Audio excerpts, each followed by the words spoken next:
ان کے مطابق چلنا پڑے گا نا آپ کو، جو الیکشن کمیشن کہے گا. تو اب الیکشن کمیشن نے ایسی کوئی بات کی نہیں ہے تو صدر مملکت جو ہیں وہ چلیں، اگر ہم بہت محتاط بھی بات کرتے ہیں تو اگر انہوں نے آئین سے براہ راست تجاوز کیا ہے، کیونکہ انہوں نے الیکشن کمیشن سے کنسلٹیشن نہیں کی، لہذا 57(1) کو ایووک نہیں کیا جا سکتا. حکومت کا اس حوالے سے کیا لائن آف ایکشن ہوگی؟ جی دیکھیے، حکومت اس میں سچی بات ہے کہ براہ راست فریق نہیں ہے. اس میں الیکشن کمیشن جو ایک آئینی ادارہ ہے، جو آئین اور الیکشن ایکٹ کے تحت کام کرتا ہے، پارلیمان نے اس کو ایک ذمہ داری دی ہے، اور دوسری طرف جو ہے صدر مملکت کا اپنا آفس ہے جو کہ وہ ایک اور آئینی آفس ہے. تو یہ دو آئینی آفیسز کے درمیان کا یہ کلیش ہے جس میں براہ راست حکومت کی صرف اتنی ہی رسپانسبلٹی ہے کہ اس بات کو یقینی بنائے کہ جہاں بھی اگر ہم سے رائے لی جائے گی اٹارنی جنرل سے یا لا منسٹر سے، وہ اپنی آنیسٹ رائے جو ہے وہ صدر مملکت کو بھی دیں اور الیکشن کمیشن کو بھی دیں. خرم صاحب، لیکن آپ نے تو، میں نے آپ کو اکثر ٹی وی شوز پہ دیکھا اور آپ کہتے ہیں کہ 90 دن کے اندر انتخابات ہونے چاہیے اور قومی اسمبلی کا الیکشن بھی اپنے مقرر وقت پہ جب ٹائم ختم ہونا چاہیے. اب یہ جو نئی سچویشن آئی ہے، MST آپ سے جاننا چاہوں گا، آپ ایک بڑے سینئر پارلیمنٹیرین بھی ہیں، پنجاب اور خیبر پختونخوا میں جنرل الیکشنز ہونے ہیں، تو اس کے لیے اب کیا آئین میں بھی تو 90 دن ہی کا ہے؟ تو اس لیے صدر صاحب کو بھی جو آج آیا، انہوں نے کہا چونکہ گورنر صاحبان نے بھی تاریخ نہیں دی تھی اور الیکشن کمیشن کو آج انہوں نے بلایا ہوا بھی تھا مشاورت کے لیے، کنسلٹیشن کے لیے، وہ نہیں آئے، تو انہوں نے کہا وہ اپنے حلف سے روگردانی نہیں کر سکتے. تو اس لیے میں جاننا چاہ رہا ہوں کہ پھر پوزیشن کیا ہے؟ وہ 90 دن کے اندر الیکشن ہونے ہیں. پوزیشن دو ہیں جی. ایک تو میں پھر سراحت سے کہوں گا کہ آئین میں 90 دن کی حد مقرر ہے جی. 90 دن میں انشاءاللہ پنجاب اور خیبر پختونخوا میں الیکشن ہوں گے. تو وہ تو پھر اپریل کی یہی تاریخ بن گئی نا سر؟ نہیں، وہ تو پھر جس جو ادارہ مجاز ہے تاریخ دینے کا وہ دے گا نا. یہ تو نہیں نا کہ اگر وہ ادارہ جو ہے اگر اس نے ابھی تک تاریخ نہیں دی تو کوئی اور ادارہ اٹھ کے کر دے. دوسرا یہ دیکھیے، آئین یہ کہتا ہے کہ آئین میں جہاں صدر کو، اور باقاعدہ ریٹن ہے، براہ راست اتھارٹیز دی گئی ہیں، اس کے علاوہ ہر معاملے میں صدر وزیر اعظم کی ایڈوائس کے پابند ہے. ٹھیک ہے. یہاں یہ وہ جو 57(1) ہے الیکشن ایکٹ کا، وہ آئین کو سپرسیڈ نہیں کر سکتا. لہذا صدر نے اگر کوئی ایکٹ کرنا بھی تھا وہ تبھی کرنا تھا اگر وزیر اعظم ان کو سفارش کرتے کہ جی الیکشنز کی یہ ڈیٹ دے دیں، تو وہ کہتے اچھا جی میں الیکشن میں سے کنسلٹ کرتا ہوں. یہاں جو کہ وزیر اعظم کی طرف سے کوئی ایڈوائس نہیں ہے تو صدر مملکت از خود کسی بھی معاملے میں اس طرح تاریخ نہیں دے سکتے. میری ان سے یہ بھی آج آپ کے توسط سے بھی استدعا ہے کہ ازراہ کرم ہم سب کو آئین پر چلنا ہے، اور اگر ہم اس میں کہیں لڑکھڑاتے بھی ہیں بالآخر فیصلہ آئین پر ہی ہونا ہے، تو لہذا وہ بھی آئین پر قائم رہے، ہم بھی آئین پر قائم. اور آپ نے بڑی کلیئرٹی سے پروگرام میں کہا ہے کہ 90 دن میں پنجاب اور خیبر پختونخوا میں ہوں گے انشاءاللہ انتخابات ہوں گے. اس میں دیکھیں آئین سے میں اسی آپ سے سب بات آپ کے سامنے رکھ رہا ہوں کہ آپ ہی کے کیبنٹ کولیگ ہیں، وہ بھی سینئر پارلیمنٹرین خواجہ سعد رفیق صاحب، انہوں نے کہا ایسے ملک کے معاشی حالات ہیں کہ قومی اسمبلی اور صوبائی اسمبلی کے انتخابات ایک ساتھ ہونے چاہیے. اس لیے لوگوں کے ذہنوں میں شکوک و شبہات جنم لیتے ہیں. خواجہ صاحب کی رائے بہت محترم ہے، وہ کابینہ میں بھی اس کا اظہار کرتے رہتے ہیں، لیکن آج کے دن تک باقاعدہ طور پر کابینہ کے سامنے، کسی پارلیمنٹری پارٹی کے سامنے، پارلیمان کے سامنے کوئی ایسی تجویز زیر غور نہیں ہے جو یہ کہے کہ جی الیکشنز کو ہم آگے لے کر جا رہے ہیں. تو لہذا جب تک کوئی ایسا مسودہ ہمارے سامنے نہیں آتا، اور ابھی تک نہیں آیا، دیکھیں نا آج جو ہے 20 فروری ہو گئی، 20 فروری، تو جب تک مسودہ ایسا سامنے نہیں آیا، لہذا قیاس یہی ہونا چاہیے کہ الیکشن اپنے وقت کے تحت جو آئین کہتا ہے تب ہوں گے انشاءاللہ. اور آپ کے خیال میں ایسا آئے گا بھی نہیں مسودہ کوئی آنے نہیں؟ میرا دیکھیں، مجھے نہیں معلوم کہ کیا اس میں مزید کوئی کنسلٹیشن ہوتی ہے. PDM کے آخر ایک مخلوط حکومت ہے، اس میں بہت ساری پارٹیاں ہیں، بلوچستان کی نیشنلسٹ پارٹیاں ہیں، خیبر پختونخوا کی نیشنلسٹ پارٹی ہیں، مذہبی جماعتیں ہیں، ملک کی 2 بڑی سیاسی جماعتیں ہیں، مسلم لیگ نون، پاکستان پیپلز پارٹی. ان کے درمیان جو بھی کوئی مشاورت ہو رہی ہو، ابھی تک فارملی PDM کی جو کابینہ ہے اس کے سامنے ایسی کوئی چیز تجویز زیر غور نہیں ہے. لہذا میں پھر کہہ دیتا ہوں کہ انشاءاللہ ہمیں یہ امید ہے کہ ہم آئین پر عمل درآمد کریں گے. یہ تو بہت اچھی بات ہے، بہت اچھا آپ کا یہ بیان ہے، لیکن میں ایک سوال کر کے پھر آگے بڑھوں گا. جو 2 رکنی بینچ تھا سپریم کورٹ کا آنریبل، جو CCP لاہور کی سابق CCP لاہور کی بحالی کا کیس تھا، اس میں چیف الیکشن کمشنر صاحب نے رکاوٹوں کا ذکر کیا تھا. ان کا چاہے وہ فائنانس منسٹری ہے، ان کو بہت سے فنڈز چاہیے، اس کے علاوہ آپ سیکیورٹی چاہیے، اس کے علاوہ ROs وہ چاہیے, تو انہوں نے تو رکاوٹوں کا ذکر کیا تھا چیف الیکشن. دیکھیے رکاوٹیں آ سکتی ہیں, لیکن اگر جب آئین کہتا ہے تو ہم سب کو اس پر عمل کرنا ہے. رکاوٹیں ہیں اصل میں, اگر میں یہ بھی کھل کر آپ کے ناظرین سے شیئر کرتا, اگر کوئی اصل رکاوٹ ہے, دو ہیں. ایک تو ہمارے جو بجٹ میں اس وقت ہمیں کنسٹرینٹس ہیں جی بہت سیریس, ٹھیک ہے جی, جہاں ہم نے ہمارے ایک جو مالیاتی اکاؤنٹس ہیں, آئی ایم ایف نے ان کو انالائز کیا ہے, ان سے ایک بہت طویل ڈسکشن ہوئی ہے جو آج تک جاری ہے, آج بھی جاری ہے. تو ایسے وقت میں جب ہمیں معلوم ہے کہ ہمیں اگر ابھی انتخابات ہوتے ہیں انشاءاللہ 12 اپریل سے پہلے, اتنا ہی جو پاکستان کے عوام کا سرمایہ ہے وہ ہمیں چند مہینے بعد جو ہے ہم نے آگے جا کے قومی اسمبلی کا الیکشن ہے. وہاں یہ ہے کہ چونکہ تمام قومی اسمبلی کا الیکشن بھی ساتھ ہی ہو رہا ہوتا ہے, تو وہ جو خرچہ ہے وہ آپس میں مکس ہو جاتا ہے اور اوور لیپ ہو جاتا ہے, اور اس میں سمجھ لیں کہ آدھی 50% کم ہو جاتا ہے. یا ہمیں 2 دفعہ پورے خاص طور پہ پنجاب میں جو پاکستان کا سب سے بڑا صوبہ ہے, آدھی آبادی ہے, تو لہٰذا وہ ایک کنسٹرینٹ نمبر 1 ہے. دوسرا کنسٹرینٹ یہی ہے کہ ابھی جو دہشت گردی کی لہر آئی ہے خیبر پختونخوا میں اور کراچی میں واقعہ ہوا ہے, کراچی میں بھی واقعہ ہوا, تو یہ ایک سیریس ایشوز ہیں. لیکن اس کے باوجود ہمیں یہی سمجھنا چاہیے کہ عوام کی رائے سب سے مقدم ہے, اور اس کے اظہار کا بہترین طریقہ جو ہے وہ وقت پر انتخابات ہے. That's very well said. اب سر تھوڑا سا آگے آتے ہیں, چونکہ آپ نے معیشت کا ذکر کیا. منی بجٹ جو ہے آج وہ کثرت رائے سے پاس ہو گیا ہے. مہنگائی خود خساک ڈار صاحب کہتے ہیں کہ برداشت سے باہر ہے. تو خرم صاحب آپ اپنے حلقوں میں جاتے ہیں, آپ ریگولرلی گو ٹو گجرانوالہ, اور اب الیکشنز کا بھی آپ کہہ رہے ہیں کہ 90 ڈیز میں جو کہ آئین کہتا ہے الیکشنز ہونا ہے, تو سر یہ 170 ارب روپے کے ٹیکسز لگے ہیں, اس کا تو بڑا امپیکٹ آئے گا. تو اس کو تو آپ کو بڑا پولیٹیکل بلو بیک نہیں اس کا پہنچ سکنے کا خدشہ؟ اس جو منی بجٹ ہے, اس سے زیادہ جو اس وقت مہنگائی کی لہر ہے وہ ہمارے لیے پریشان کن ہے. اسی سے بڑھے گی بھی نا سر؟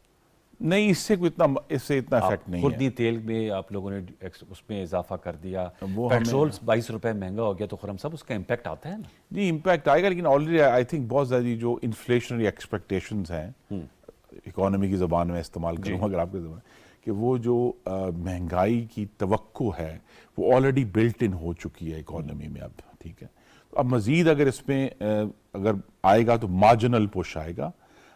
زیادہ یہی ہے کہ ہمیں 2-3 باتیں جو اہم ہیں سیاسی طور پر بھی, لیکن زیادہ اہم یہ ہے کہ پاکستان میں رہنے والوں کی زندگیوں کو آسان بنانے کے لیے, کہ ایک تو جو گندم ہے اور آٹے کی وافر فراہمی, جی اس کے ساتھ جڑا ہوا ہے گھی, اور اس کے ساتھ کھاد جڑی ہوئی ہے ہمارے کسان بھائیوں کے لیے, اور پیٹرول.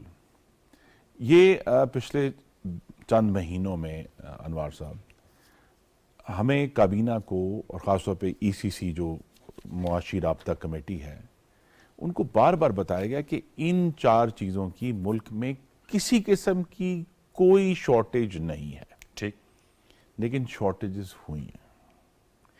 پاکستان کے عوام نے فیل کیا ہے, پیٹرول میں فیل کیا ہے, گھی میں فیل کیا ہے, گندم میں آٹے میں فیل کیا ہے, کھاد میں فیل کیا ہے.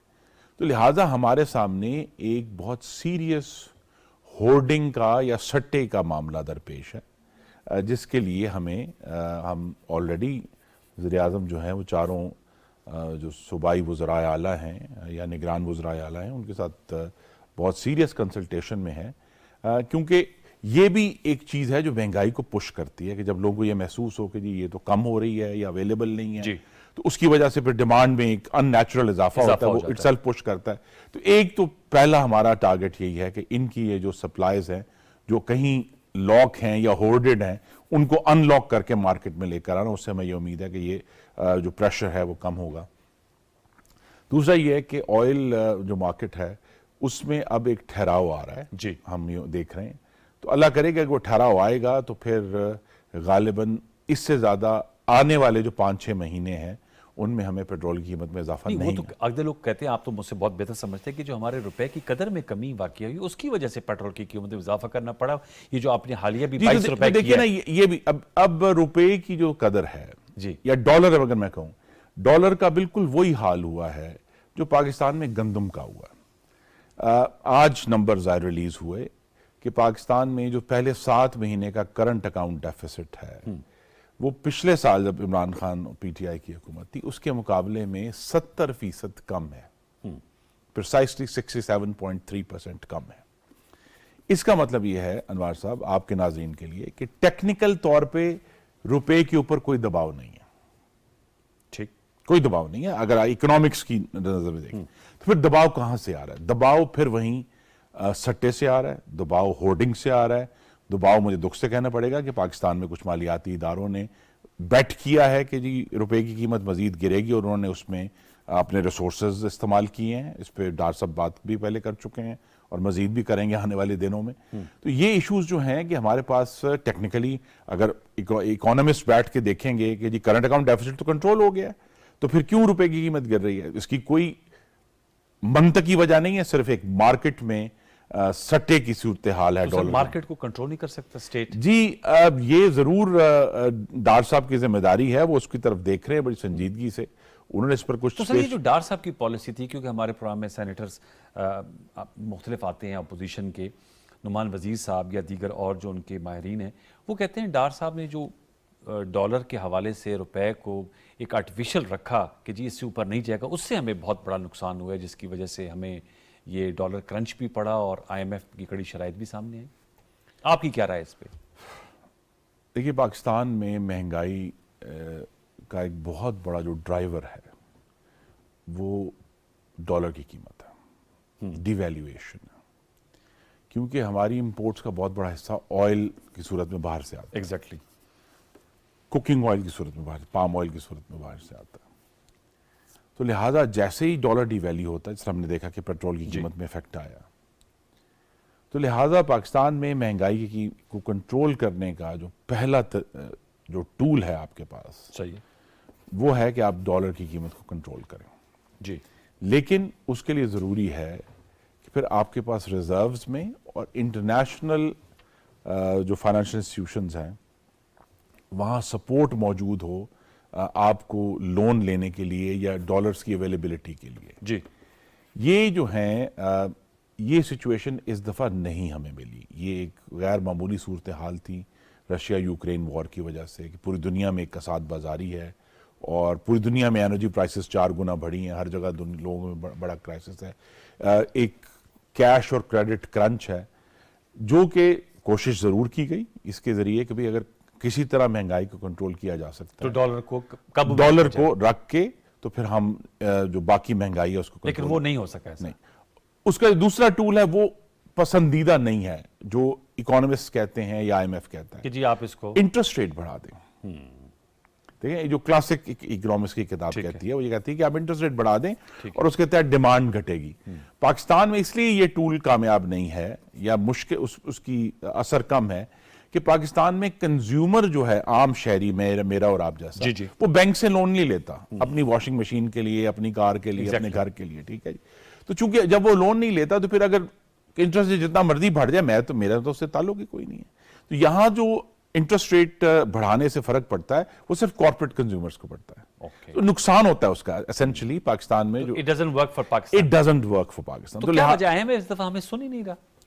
جی آئی ایم ایف ابھی تک وہ معاہدہ ہونا آئی ایم ایف کیوں نہیں سن رہا؟ آئی ایم ایف یہ اس لیے نہیں سن رہا کہ آئی ایم ایف نے پہلے تو عمران خان کے ساتھ 1 اپریل 2019 میں جی معاہدہ کیا، ایک انتہائی زہریلا معاہدہ کیا اور بڑا خطرناک معاہدہ کیا، جس میں یہ کمٹ کروایا گیا پاکستان سے کہ جی روپیہ فری فلوٹ کرے گا، جس میں ایک اسٹیٹ بینک آف پاکستان کو ایک غیر معمولی اور میرے خیال میں کوئی حد سے زیادہ ان کو انڈیپینڈنس دی گئی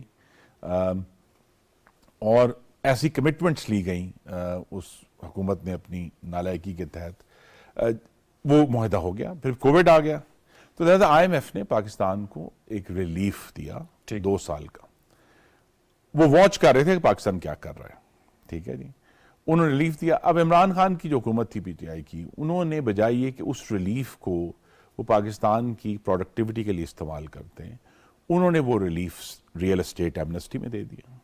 انہوں نے جو ہے وہ ایک پروگرام پتہ نہیں ٹوفر تھا یا فرٹ پروگرام تھا، اس کے تحت جو ہے انہوں نے کئی 100 ارب روپے جو ہیں وہ پاکستان کی انڈسٹریز کو لون دیے، جن کا ہمیں کوئی براہ راست امپلائمنٹ میں فائدہ نہیں ہوا۔